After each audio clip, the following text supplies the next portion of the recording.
Una po sa ating mga balitang marangkada na ngayong araw ang pinalawag pang bentahan ng 20 pesos na bigas sa bansa.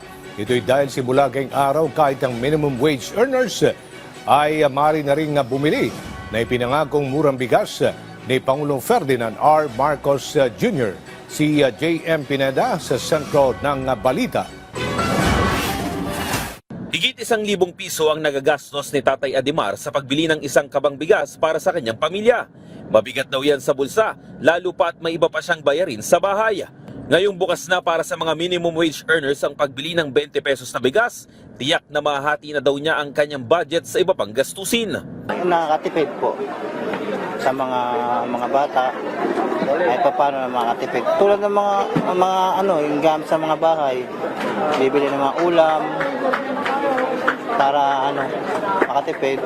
Matapos ang ilang linggong pagbebenta ng 20 pesos na bigas sa mga vulnerable sector gaya ng PWD, senior citizen, solo parent at 4-piece members, bukas na rin para sa mga minimum wage earners ang pagbili nito. Ngayong araw, sinimula ng Department of Agriculture, katuwang ang Department of Labor and Employment ang pilot implementation ng pagbebenta ng murang bigas sa buong Pilipinas. Nasa 99 na mga establishmento o binubuo ng 16,000 mga empleyado ang nabentahan o naabutan ng 20 pesos na bigas. Sa mga susunod na linggo, mapapalawig pa daw ito hanggang sa higit 100 mga kumpanya. Sa mga ganitong paraan umano, mas mapapag-aralan ng mga ahensya kung paano maisasaayos ang sistema ng pagbebenta ng murang bigas sa mga Pilipino.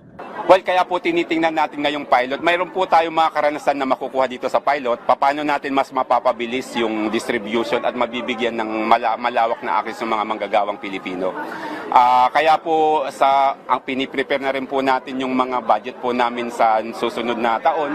At doon po titingnan namin paano rin makakatulong yung budget ng Department of Labor and Employment sa mga ganito pong gawain. Nakadepende rin daw sa kumpanya kung paano ito ibebenta sa kanilang mga trabahador. Pero malaking bagay daw ang pilot implementation para makita kung ano ang sistemang gagawin nila.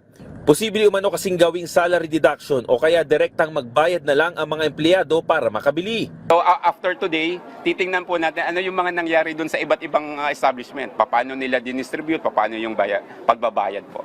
May sistema rin umanong susundin sa pagbili. Ibig sabihin yan, hindi pa rin makakabili ang mga minimum wage earners sa mga kadiwa stores. Sa ngayon, hindi pa pwede manggagawa sa ordinary kadiwa stores o kadiwa ng Pangulo.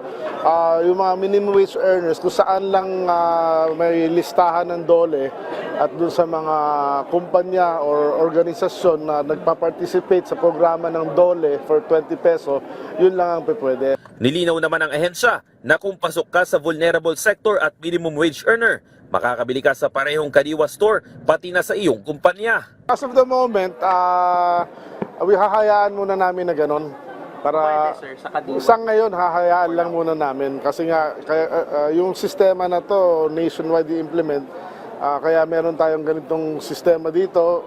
Meron tayong kakadiwa ng Pangulo, through kadiwa ng Pangulo. Eventually, meron tayo through PNP, but eventually, itong mga to, yung mga learnings dito, doon tayo magagawa ng national policy, no? Pero paalala pa rin ng ahensya na huwag abusuhin ng pagbili pa rin ang nangangailangan ng murang bigas.